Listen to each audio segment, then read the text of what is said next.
네, 오늘 함께 은혜 받으실 하나님의 말씀은 여호수아 14장 6절에서 12절까지의 말씀입니다. 구약성경 341쪽에 있는 여호수아 14장 6절에서 12절까지의 말씀을 제가 봉독해 올려드리겠습니다. 그때 유다 자손이 길갈에 있는 여호수아에게 나오고 그닛 사람 여분네의 아들 갈렙이 여호수아에게 말하되 여호와께서 가데스 바네아에서 나와 당신에게 대하여 하나님의 사람 모세에게 이르신 일을 당신이 아시는 바라. 내 나이 40세에 여호와의 종 모세가 가데스 바네아에서 나를 보내어 이 땅을 정탐하게 하였으므로 내가 성실한 마음으로 그에게 보고하였고 나와 함께 올라갔던 내 형제들은 백성의 간담을 높게 하였으나 나는 내 하나님 여호와께 충성하였으므로 그날에 모세가 맹세하여 이르되 내가 내 하나님 여호와께 충성하였은즉 내 발로 밟는 땅은 영원히 너와 내 자손의 기업이 되리라 하였나이다. 이제 보소서, 여호와께서 이 말씀을 모세에게 이르신 때로부터 이스라엘이 광야에서 방황한 이 45년 동안을 여호와께서 말씀하신 대로 나를 생존하게 하셨나이다. 오늘 내가 85세로 돼 모세가 나를 보내던 날과 같이 오늘도 내가 여전히 강건하니 내 힘이 그때나 지금이나 같아서 싸움에나 출입에 감당할 수 있으니 그날에 여호와께서 말씀하신 이 산지를 지금 내게 주소서. 당신도 그날에 들으셨거니와 그곳에는 아낙 사람이 있고 그 성읍들은 크고 견고할지라도 여호와께서 나와 함께 하시면 내가 여호와께서 말씀하신 대로 그들을 쫓아내리이다 하니 아멘. 하나님 아버지 감사드립니다. 오늘도 귀한 주일로 교회로 예배로 인도하여 주신 은혜를 진정으로 감사드립니다. 지금 이 시간 저희들이 지난 한 주일간 지었던 모든 죄악을 예수 그리스도의 십자가 아래 다 내려놓고 오직 저희들의 온 마음과 정성을 다하여 하나님께만 드려지는 예배를 통하여 하나님께서만 영광 받으시는 은혜의 시간으로 이 시간을 인도하여 주시옵소서. 모든 것을 감사드리오며 예수 그리스도의 이름으로 기도드리옵나이다. 아멘. 네, 오늘은 이 산지를 내게 주소서 그 두 번째 시간으로 오늘 본문 말씀을 중심으로 하나님의 말씀을 증거하겠습니다. 우리는 지난 주일에 드디어 이스라엘 백성들이 오랜 그 40년간의 광야 생활을 마치고 하나님께서 그들에게 주시고자 약속했던 적과 꿀이 흐르는 가나안 땅에 입성해서 그 땅을 비록 다 정복하지는 못했지만 믿음으로써 정복하는 것을 당연하게 믿고 그 땅을 믿음으로 분배하고 있는 그러한 모습을 살펴보았습니다. 또 한 가지 믿음으로 분배했을 뿐만 아니라 그것은 굉장히 그 분배라고 하는 것은 어렵고 위험한 일이었기 때문에 여호수아가 살아생전에 여호수아만큼 강력한 권위와 그 리더십을 갖고 있는 지도자는 없었기 때문에 그에 의해서 분배가 되었는데 그것이 아무런 갈등이나 분열 없이 순조롭게 무사히 잘 그것이 분배되고 있는 것이 바로 오늘 여러분들과 함께 은혜를 나눌 그 분배의 3원칙을 잘 지켜서 분배했기 때문인 것까지 말씀을 증거했습니다. 그래서 오늘은 여호수아서 14장 1절에서 5절까지의 그 말씀을 통해서 그 분배의 3원칙이라는 것이 무엇이고 어떻게 그것이 모든 이스라엘 민족들의 마음을 움직여서 그 분배라고 하는 그 굉장히 복잡하고 그 참 사람 심리로 봤을 때도 참 굉장히 어려울 수 있었던 그 문제를 그렇게 쉽게 해결할 수 있었는지에 대해서 여러분들과 함께 깊이 상고하는 그런 시간들을 갖겠습니다. 먼저 14장 1절 말씀을 읽겠습니다. 이것은 이스라엘 자손이 가나안 땅에서 받은 기업 곧 제사장 엘르아살과 눈의 아들 여호수아와 이스라엘 자손 지파의 족장들이 분배한 것이니라. 분배의 제1원칙은 결코 독선적, 독단적이어서는 안 된다라고 하는 것입니다.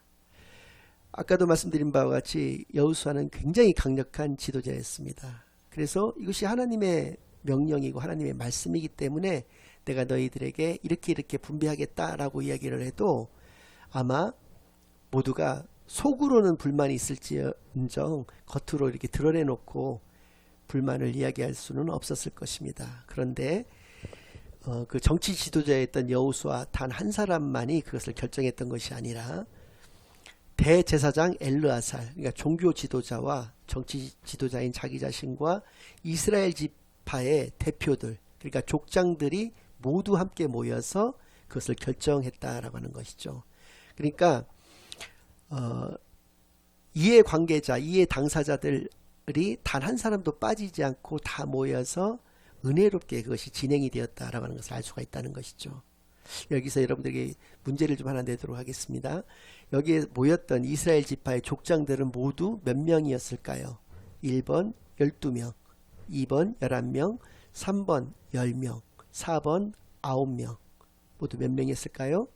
예, 정답은 3번 10명입니다. 왜 10명이냐면 이들이 요단강 그 서쪽편, 그러니까 이 가나안 땅을 차지하기 이전에 이미 모압 땅에 있을 때에 르우벤 지파와 갓 지파, 또 므낫세의 절반 지파, 그러니까 므낫세의 반 지파라고 하는데 요 두 개 반 지파는 이미 요단강 동쪽편 땅을 자신들에게 분배를 해달라고 했습니다. 그러나 자기 자신들은 분배를 받았어도 가나안 정복 전쟁에는 참여를 하겠다라고 약속을 하고 미리 분배를 받았던 것이거든요. 그래서 요단강 서쪽편을 이제 그들이 이제 입성을 해서 그 가나안 땅에 입성을 해서 그 땅을 분배를 할 때에는 르우벤하고 갓 지파는 완전히 빠졌던 것이고 남은 그 9개의 지파와 므낫세 반 지파가 남아 있기 때문에 요 10개 지파의 족장들, 그 대표들만이 모였다는 얘기거든요.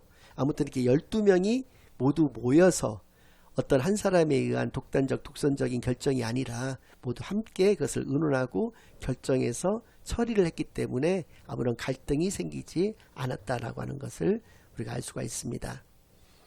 하나님도 이렇게 하셨습니다.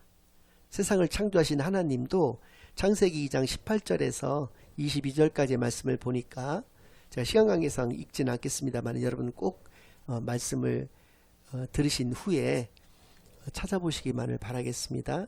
하나님께서는 아담이 이렇게 혼자 있는 것이 보기 좋지 않다라고 생각하셔서 그에게 돕는 배필을 내가 지어줘야 되겠구나, 만들어줘야 되겠구나 라고 생각을 하시게 되었던 것입니다. 그러니까 혼자 사는 것이 좋지 못하다라고 하는 것은 하나님의 판단이었고 그 판단에 따른 대책은 돕는 배필을 줘야 되겠구나라고 생각을 하셨다는 것이죠.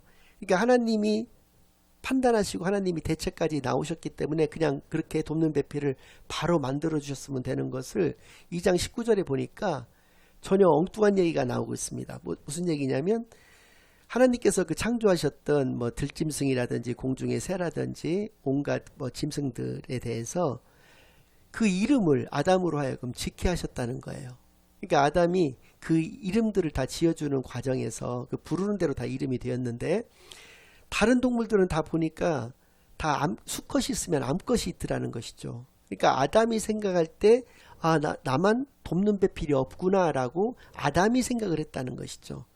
그러니까 아담이 그 필요성에 대해서 깨닫게 되었을 때 하나님이 아담이 이렇게 잠든 사이에 그의 갈빗배 하나를 취하셔가지고 여자를 만드셔서 그에게 돕는 배필로 허락하심을 통해서 인류 최초의 이제 부부가 탄생하게 되었다라고 하는 것이 그 창세기 2장 18절에서 22절까지 말씀의 그 요약이 되는 것입니다. 그러니까 하나님께서도 혼자 이렇게 독단적으로 결정하시지 않고 사람이 그 필요성을 깨닫게 되어졌을 때, 그 중요성에 대해서 깨닫게 되었을 때 하나님께서 이렇게 하셨던 것을 통해서 이거는 뭐 우리 비단 그 분배의 제1원칙뿐만 아니라 우리 크리스천들이 인생을 살아가는 데 있어서의 그 인생의 그 삶의 제1원칙은 절대 독단적 독선적이어서는 안 된다라고 하는 것을 분명히 알 수 있다라고 하는 것이죠. 그래서 아프리카 속담에도 그런 속담이 있지 않습니까? 빨리 가려거든 혼자 가라, 그러나 멀리 가려거든 함께 가라 라고 하는 속담이 있는데 우리는 빨리 가야 되는 사람들일까요? 혹은 멀리 가야 되는 사람들일까요? 우리는 당연히 멀리 가야 되는 사람들인 것입니다.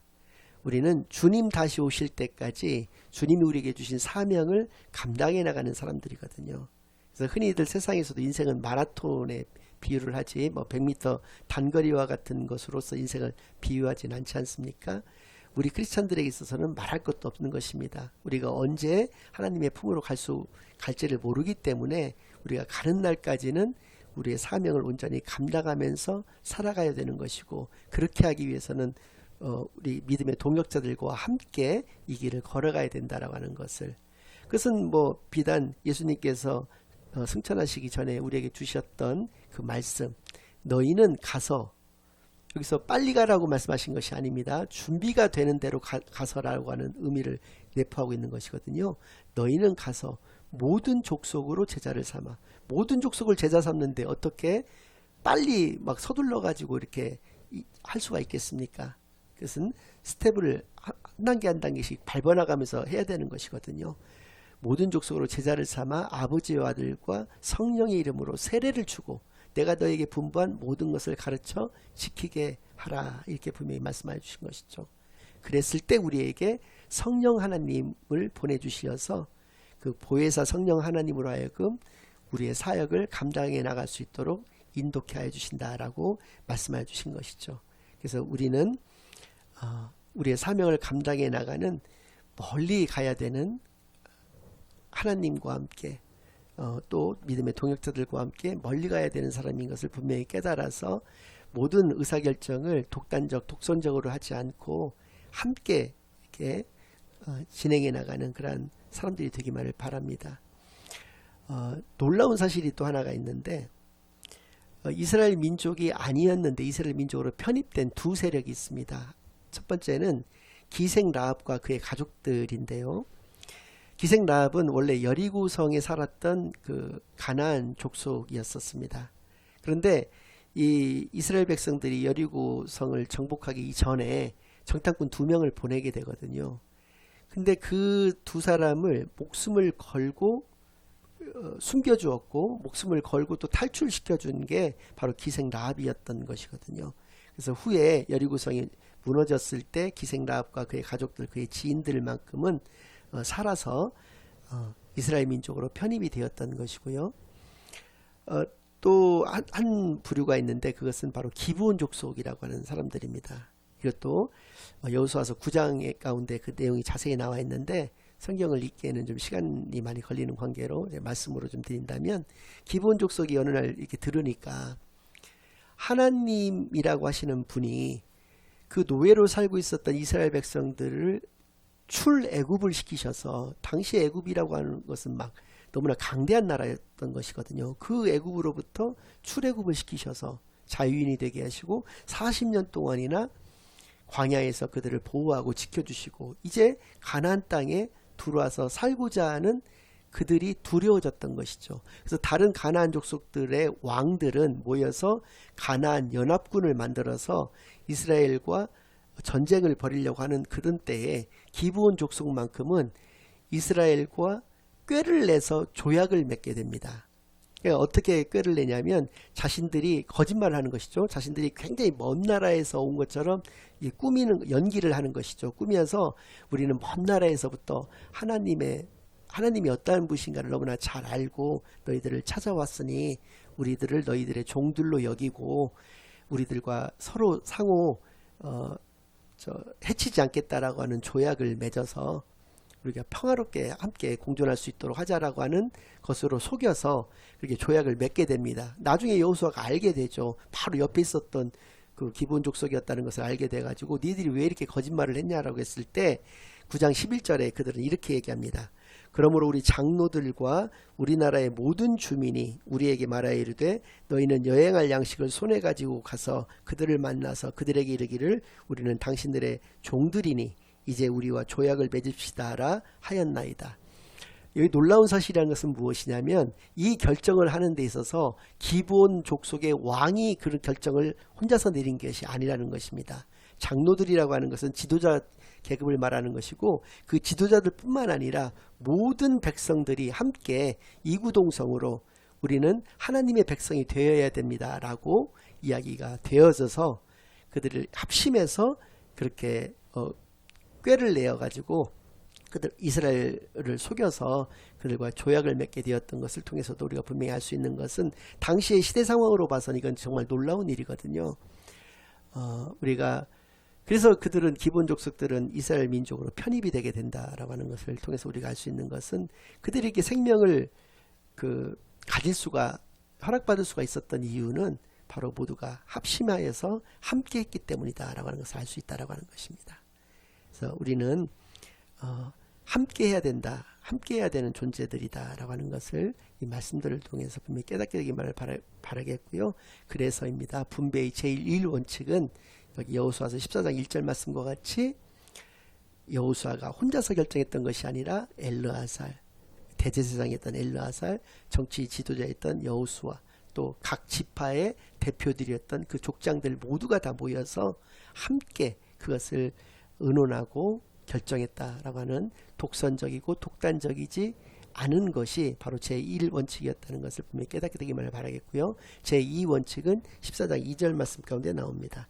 여호와께서 모세에게 명령하신 대로 그들의 기업을 제비 뽑아 9지파와 반지파에게 주었으니, 말씀드린 바와 같이 이쪽 이제 요단강 서쪽 편의 그 가나안 땅은 이미 그 요단강 동쪽 편의 땅을 차지했던 2지파 반을 제외를 하고 이 9지파 반에게 그들을 분배를 했는데, 어떻게 분배를 했냐면 제비 뽑아서 분배를 했다는 것입니다. 제비 뽑았다라고 이제 하니까 이제 보수적인 어떤 분들이 생각할 때는 교회에서 진행하는 일에 대해서 은혜로 이렇게 진행을 해야지, 어떻게 그렇게 굉장히 세속적이고 어떤 세상적인 상식적인 선에서의 어떤 일을 이렇게 진행할 수가 있느냐라고 말씀하시는 분들도 있을 수가 있습니다. 그러나 오히려 저희는 이 말씀을 통해서 깨닫게 되어지는 것은 교회 일일수록 은혜로 처리하는 것이 아니라 오히려 우리가 흔히 말하는 상식대로 일을 처리를 하는 것이 더 옳은 것이다 라는 생각을 하게 된다라고 하는 것이죠. 이때 제비 뽑았던 그 방식에 대해서는 알 수는 없습니다. 성경에 나와 있지를 않으니까. 그런데 랍비들은 어떻게 추정을 하고 있냐면 항아리 2개를 이렇게 마련했다고 해요. 근데 한 항아리에는 지파의 이름을 적은 그 항아리였고, 한 항아리는 어떤 경계를 이렇게 정해서 땅의 이름을 정해놓은 그 항아리가 있었다고 합니다. 그래서 한 장씩 이렇게 뽑은 거예요. 그래서 예를 들어서 유다 지파가 뽑혔는데 이쪽에서 땅은 헤브론 땅이 뽑혔다. 그러면은 유다 지파는 헤브론 땅을 소유해라. 이렇게 이제 정해졌다라고 하는 것이죠. 그런 식으로 그 땅을 분배를 하는 그런 모습을 통해서 우리가 분명히 알 수 있는 것은 하나님의 일이라고 그래서 은혜로서만 해서는 되는 것이 아니라 오히려 상식적인 선에서 하는 것이 더 옳은 것이구나라는 것을 알 수가 있다는 것이죠. 사실 교회 내에서 일어나는 대부분의 갈등은 은혜로서 이 문제를 해결하려고 하기 때문에 저는 생긴다고 봅니다. 상식적인 선에서 이것을 해결하려고 하면 얼마든지 쉽게 정확하게 해결할 수 있는 문제들도, 그것을 막 은혜로서, 그 은혜라고 하는 것도 뭐 잘못 이렇게 도용을 하는 것이지만은 은혜로서 해결한다라고 해서 더 잘못된 길로 가고 있는 것이 아닌가라는 생각을 하게 된다는 것인데, 저 어렸을 때만 해도 이제 상당히 이제 그때 다녔던 교회는 좀 규모가 있는 교회였었거든요. 그래서 이제 저희 때는 이제 구역이라고 이야기했는데 한 15개의 구역 정도가 있었던 것으로 저는 기억을 합니다. 그런데 이제 대회를 마치고 점심을 이렇게 제공해 드렸거든요, 성도님들한테. 근데 그 밥 하시는 분들이 보면 이제 각 구역별로 이렇게 돌아가면서 매주 이렇게 돌아가면서 하기는 했는데, 만약에 예를 들어서 1구역이 이제 밥할 당번이 돼서 한다고 가정을 해봤을 때 1구역에서 밥을 하는데 맨날 하던 분들이 밥을 하시고 맨날 설거지 하던 분들이 설거지를 하시더라는 거죠. 그러니까 1구역에 다른 분들도 계시는데 꼭 하시는 분들만 하신다. 그리고서 이제 하는 논리가 뭐냐면 은혜가 이제 충만한 분들이 이렇게 하시는 거지, 뭐 억지로 그 뭐 하고 싶지 않다는 사람들을 시킬 수는 없는 노릇 아니냐라는 그런 논리로 해가지고 하던 사람들만 계속 하게 되는, 그리고 그분들을 그렇게 할 수 내몰았던 그 논리가 은혜를 많이 받은 사람들이 솔선수범해야 되는 거 아니냐라고 하는 그런 논리였다라고 하는 것이죠. 근데 그러한 것들이 뭐 나중에 이제 이렇게 불만이 쌓인다든지 이러지만 않고 정말로 진짜 은혜 가운데서 그것이 다 이루어진다면 얼마나 좋겠습니까? 그러니까 이러한 행태로서 모든 교회 일들이 진행이 되다 보니까 알게 모르게 여러 가지 어떤 마음들이 교회 내에서도 생기게 된다라고 하는 것이죠. 그러니까 사분오열된다라고 하는 그런 표현이 딱 들어맞는 그런 모습들이 교회 내에서 벌어졌던 것을 통해서도 우리가 알 수 있는 것과 같이 이렇게 공평하게 분배를 했다라고 하는 것은 바로 하나님이 원하시는 그런 방식이었다. 그래서 우리가 세상의 상식대로 교회 일이라고 할지라도 그것을 이루어가는 것은 옳은 것이다. 그리고 그 상식이라고 하는 것이 사실은 모든 것에 있어서도 다 통용된다라고 하는 것을 우리가 분명히 기억하기만을 바랍니다. 그러니까 중요한 분배의 제3원칙이 있는데요. 그것은 바로 14장 제가 3절로부터 5절까지의 말씀을 읽고 말씀을 드리겠습니다. 이는 두 지파와 반 지파의 기업은 모세가 요단 저쪽에서 주었으며 레위 자손에게는 그들 가운데서 기업을 주지 아니하였으니 이는 요셉의 자손이 므낫세와 에브라임의 두 지파가 되었습니다. 이 땅에서 레위 사람에게 아무 분깃도 주지 아니하고 다만 거주할 성읍들과 가축과 재산을 위한 목초지만 주었으니 이스라엘 자손이 여호와께서 모세에게 명령하신 것과 같이 행하여 그 땅을 나누었더라. 14장 5절 가운데 나와 있는 바와 같이 여호와께서 모세에게 말씀하신 것과 같이 그들이 행하였다. 그러니까 이러한 모든 것들, 아까도 말씀드렸지만 독단적이고 독선적이지 않을 수가 있었던 것, 공평하게 분배하였던 것 모두가 다 하나님께서 그들에게 말씀하신 대로 하였다는 것이죠. 그러니까 분배의 제3원칙은 바로 하나님의 말씀대로 행한다는 것입니다. 그래서 왜 제비 뽑는 것조차도 하나님께서 어떻게 말씀하셨느냐, 민수기 34장 13절에서 14절 말씀 가운데 그것이 등장하고 있습니다. 모세가 이제 하는 얘기거든요. 민수기 34장 13절에서 14절. 모세가 이스라엘 자손에게 명령하여 이르되 이는 너희가 제비 뽑아 받을 땅이라. 여호와께서 이것을 9지파 반쪽에게 주라고 명령하셨나니 이는 르우벤 자손의 지파와 갓 자손의 지파가 함께 그들의 조상의 가문에 따라 그들의 기업을 받을 것이며 므낫세의 반쪽도 기업을 받았음이니라. 이 두 지파와 그 반지파는 여리고 맞은편 요단 건너편 곧 해돋는 쪽에서 그들의 기업을 받으리라. 그러니까 무슨 말씀이냐면 말씀드린 바와 같이 르우벤 지파와 갓 지파, 므낫세 반지파는 요단강 동쪽편, 그러니까 요단강 서쪽편이 가나안 땅인데 가나안 땅에 입성하기 전에 요단강 동쪽편에서 이미 땅을 분배를 받는다는 것이죠. 그래서 나머지 9지파와 므낫세 반지파 그 10개의 지파만 이쪽 가나안 땅에서 분배를 받는데 그때 제비 뽑아서 그것을 분배받을 것이다 라고 이야기를 했다라고 하는 것이죠. 하나님의 명령이었던 것을 알 수가 있고 또 각 지파의 족장들 이렇게 제비 뽑을 사람들까지도 다 하나님께서 미리 그들에게 말씀하여 주셨습니다. 그래서 독단적으로 할 수가 없었던 것이죠. 여호수아는. 그래서 엘르아살이나 또 이스라엘 지파의 족장들 모두를 불러서 그들과 함께 할 수 있었던 것 역시도 하나님의 말씀대로 그들이 행했던 것임을 분명히 알 수 있다는 것이죠. 특별히 오늘 말씀 가운데 갈렙의 이제 어떤 이야기들을 하고 있는데 그 갈렙이 말씀하고 있는 것 중에서 12절 말씀을 제가 한번 읽어드리겠습니다. 그날에 여호와께서 말씀하신 이 산지를 지금 내게 주소서. 당신도 그날에 들으셨거니와 그곳에는 아낙 사람이 있고 그 성읍들은 크고 견고할지라도 여호와께서 나와 함께 하시면 내가 여호와께서 말씀하신 대로 그들을 쫓아내리이다. 이렇게 말씀하여 주셨습니다. 여기서 여호와께서 나와 함께 하시면 우리가 여호와의 말씀대로 행할 수밖에 없는 이유는 바로 하나님이 나와 함께 하시면 내가 모든 것을 할 수 있기 때문에 그렇다는 것이죠. 내가 여호와의 말씀대로 행하였을 때 모든 것을 할 수 있는 내가 여호와의 말씀대로 행하지 않았을 때에는 어떻게 될 것인가?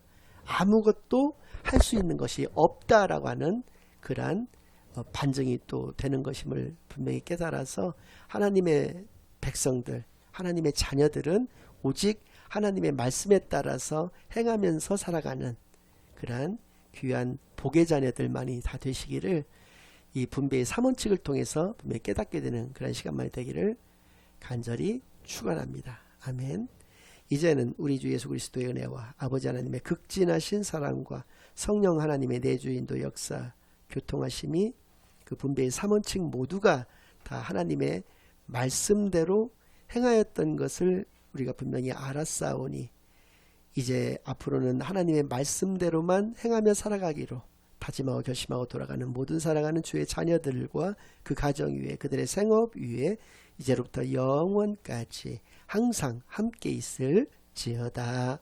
아멘.